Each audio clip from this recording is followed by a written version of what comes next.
Bonjour et bienvenue dans l'atelier pour ce 6e épisode de la fabrication de mon établi. On va s'atteler dans cette vidéo à l'assemblage de l'établi et l'assemblage définitif et son collage. Donc j'ai déjà passé une finition au grain 120 sur tous les éléments qui vont le composer. Je vais commencer par l'assemblage des pieds. Avant d'assembler les pieds, ce que je vais faire, c'est que je vais passer la finition donc à l'huile de lin sur les panneaux qui vont composer les pieds. Donc sur l'établi, je vais faire une finition en 3 couches à base d'huile de lin.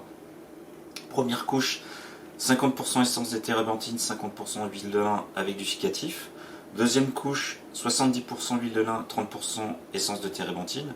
Et troisième couche, 100% huile de lin. Alors je vais procéder à la finition sur les panneaux avant de les assembler, parce que sinon, si je les assemble, les languettes ici vont être dans les rainures des pieds, et si jamais il y a une rétractation des bois, la partie qui n'aura pas été traitée à la finition va être visible et va dénoter par rapport au reste. Voilà. Alors 50-50.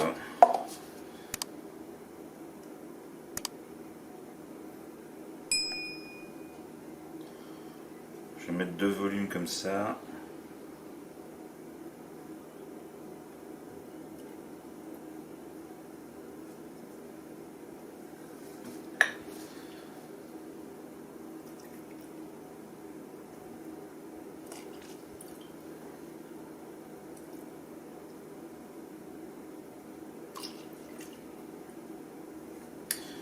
Et 2 volumes comme ça.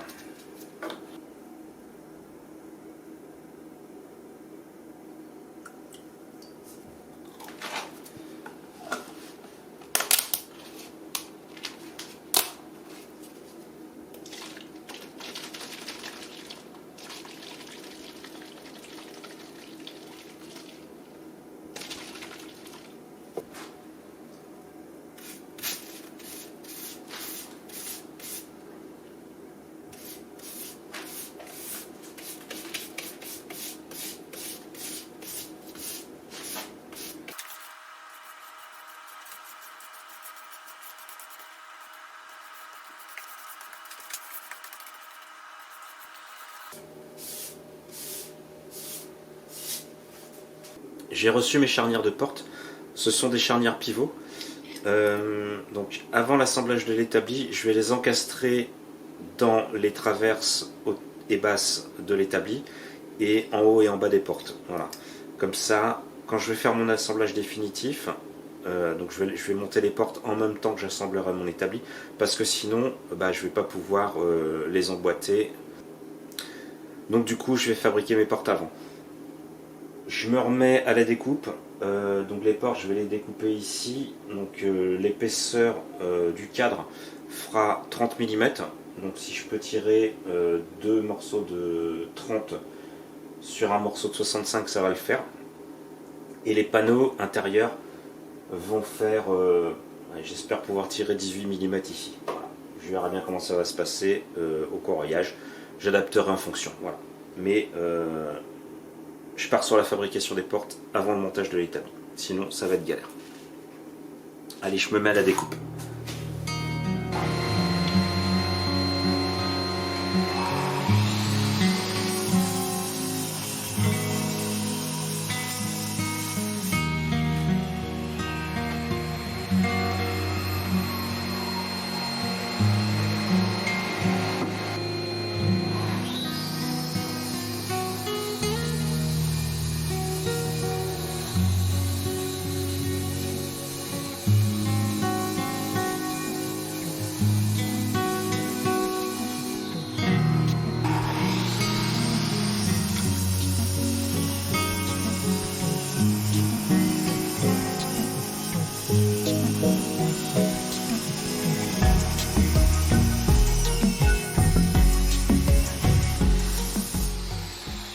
Alors, c'est bon, je viens de débiter mon encadrement de porte.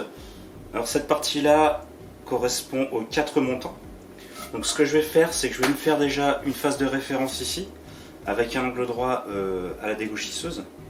Une fois que j'aurai ça, je vais refondre mon bois ici sur la largeur, ce qui va me faire 2 pièces de 9 cm à peu près, sachant que l'épaisseur enfin la largeur de mon montant de porte sera de 8 cm. Et une fois que j'aurai fait ça, je refondrai sur l'épaisseur, ce qui me fera à peu près une épaisseur, je pense que je vais en tirer entre 28 et 30 mm pour chaque montant. Voilà, sachant que ici j'ai 65-66. Et je ferai la même chose, pour le haut et le bas de la porte. Donc là, je peux en tirer 4 pièces de bois dans cette partie-là. On passe à la rabot d'ego.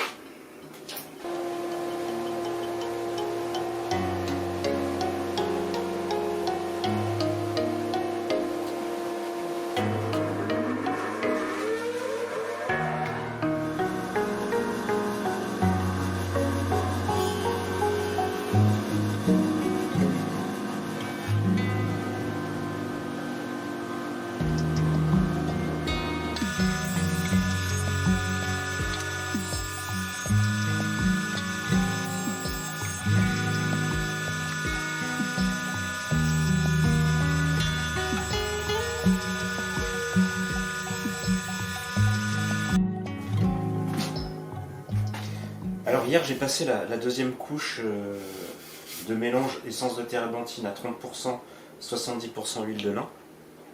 Alors manque de bol, je n'avais pas appuyé sur le bouton d'enregistrement, donc du coup j'ai pas pu vous montrer. Je vais vous redire, donc il n'y avait pas... Donc j'ai pas eu à essuyer, il n'y avait pas de surplus de mélange. Tout a été absorbé par le bois, donc c'est plutôt pas mal. Ce que je vais faire maintenant, c'est que je vais passer la dernière couche, 100% huile de lin cette fois-ci.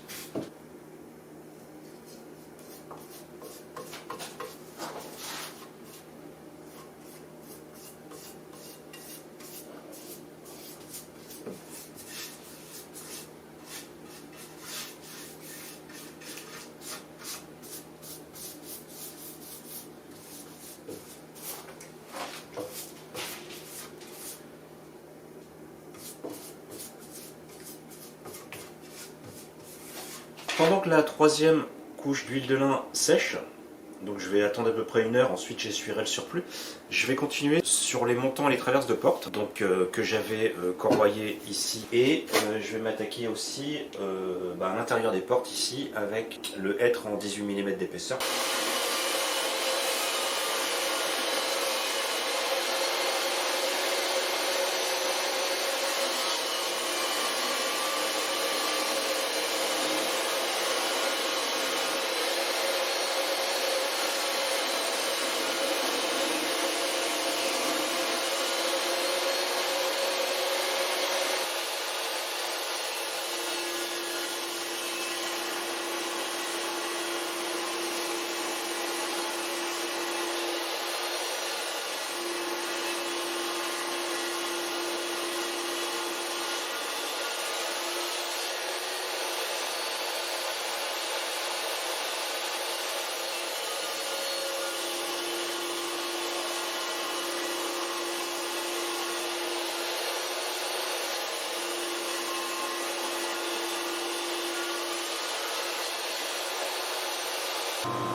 Bon, ça fait à peu près 1 heure que la troisième couche de finition est passée. Le bois n'a pas tout absorbé, il y a 2-3 légères traces. Donc ce que je vais faire, c'est que je vais enlever ça, je vais frotter ça au chiffon.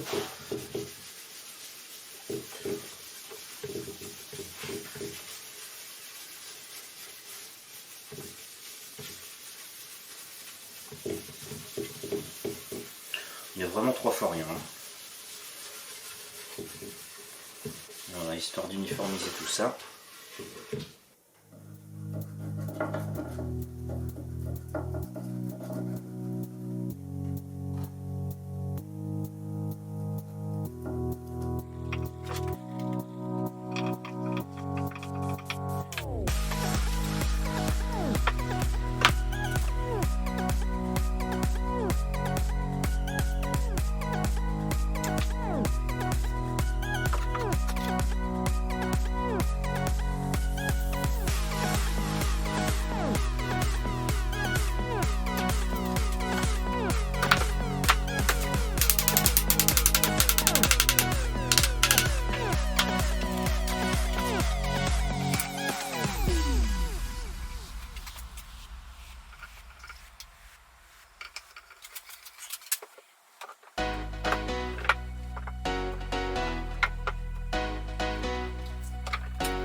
se faire un petit collage pour terminer la journée. Je vais coller les intérieurs de porte du coup. Ce que j'ai fait, un bout de bois d'épaisseur 18. Je vais coller ça à plat joint, seulement ça sera sec.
Là, on va se faire une petite séance de mortaisage. Donc, on a usiné à la toupie les tenons sur les traverses hautes et basses des portes. Sur toutes les pièces qui vont composer la porte, donc j'ai usiné ici une rainure qui va permettre d'accueillir les panneaux. Et donc maintenant, me reste à faire ici les mortaises qui vont pouvoir accueillir ici les tenons. Voilà. Donc je vais faire ça à la défonceuse.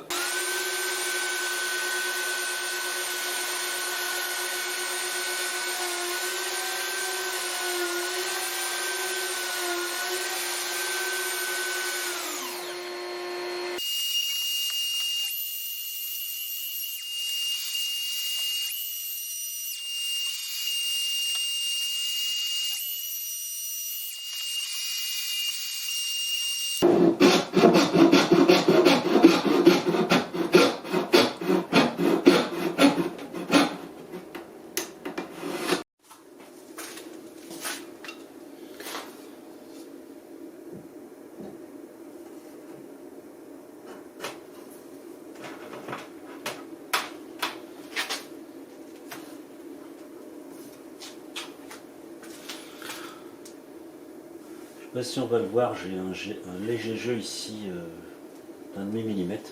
Ce que je vais faire, c'est que je vais couper un petit peu mon renfort de ce demi-millimètre là pour que ça vienne plaquer comme il faut.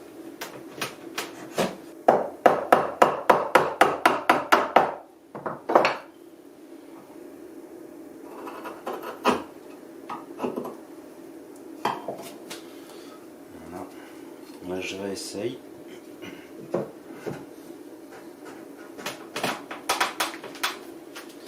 Voilà. Là c'est beaucoup mieux, on plaque vraiment ici.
Bah, je me suis trompé pour la porte.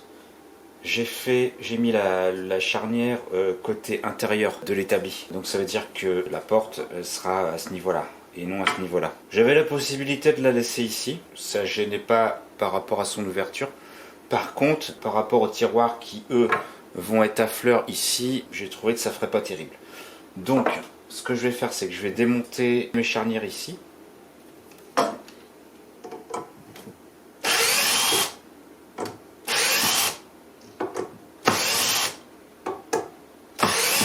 Et je vais venir découper une pièce que je vais venir coller ici, en gardant le fil du bois. Hein. Mais bon, ça se verra pas trop puisque ça sera à l'intérieur et que la porte, finalement, elle sera ici, quoi.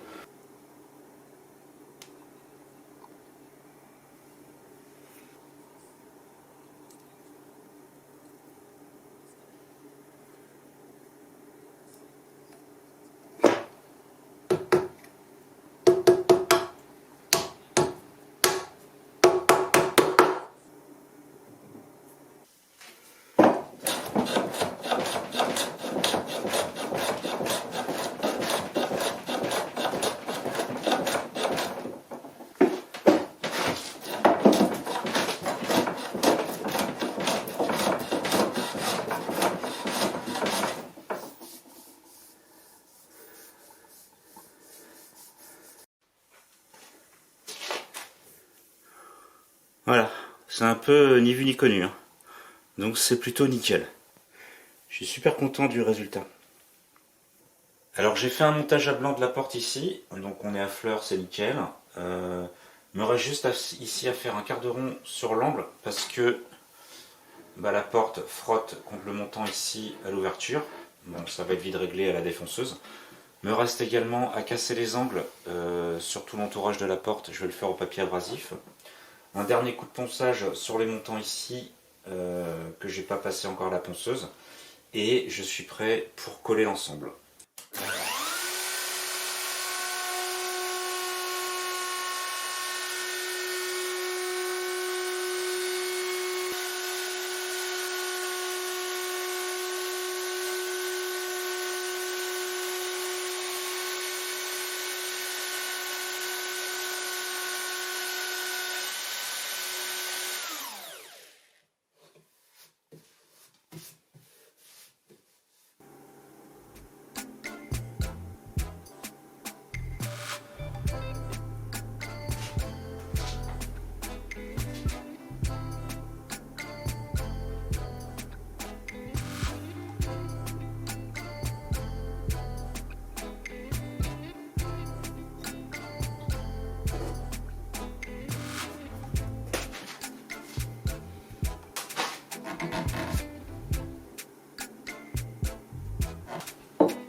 C'est l'heure des poignées de porte. Ce que je vais faire, c'est que je me suis préparé un gabarit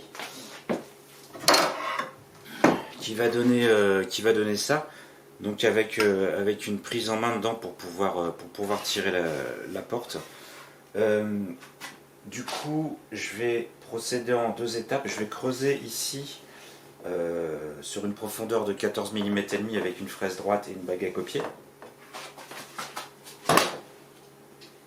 Et ensuite, avec cette même bague à copier, je viendrai creuser avec la fraise spéciale poignée de porte. Du coup, pour pouvoir bien passer les doigts et pour pouvoir ouvrir la porte, bien sûr.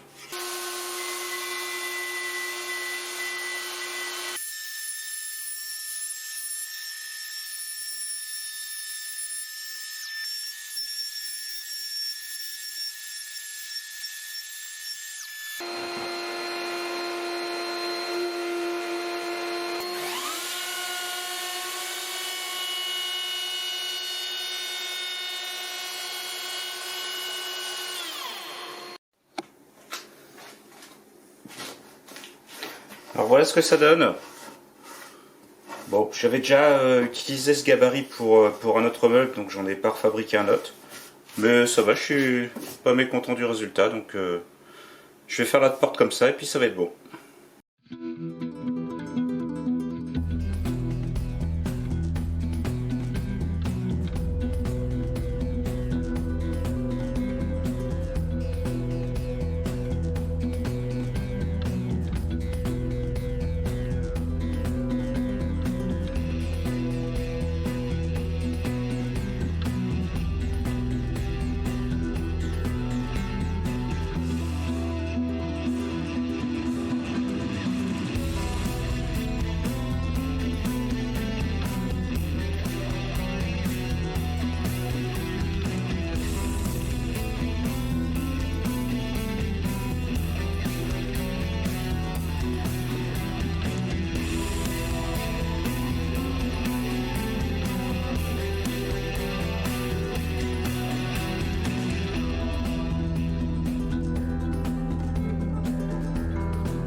Bon, je crois que j'ai passé la demi-heure la plus longue de la vidéo de la chaîne. Le collage est fait. Tout tombe pile poil, c'est le principal. Enfin, première partie du collage du moins. Alors je sais pas qu'est-ce que ça aura donné, je vous avais posé là. Moi j'étais dans mon truc, je sais pas si vous avez vu quoi que ce soit, mais enfin bon, c'est. Je verrai bien au montage. Donc là je suis droite partout, c'est nickel. Donc c'est plutôt bon signe.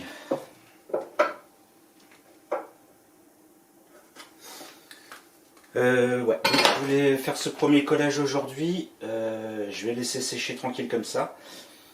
Ensuite, ça sera plus à la cool parce que il y aura juste le dernier pied à fixer et tous les fonds à enquiller. Ça devra le faire tranquille. Et tout aussi les traverses à mettre en place.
Alors ça commence à sentir bon, donc le châssis de l'établi est assemblé et collé.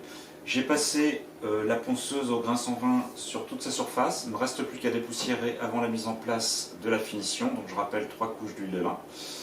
Je vais m'arrêter là pour cette vidéo. Si le projet vous plaît, si la chaîne vous plaît, n'hésitez pas à vous abonner. Quant à moi, je vous dis à la prochaine fois pour la suite de l'établi.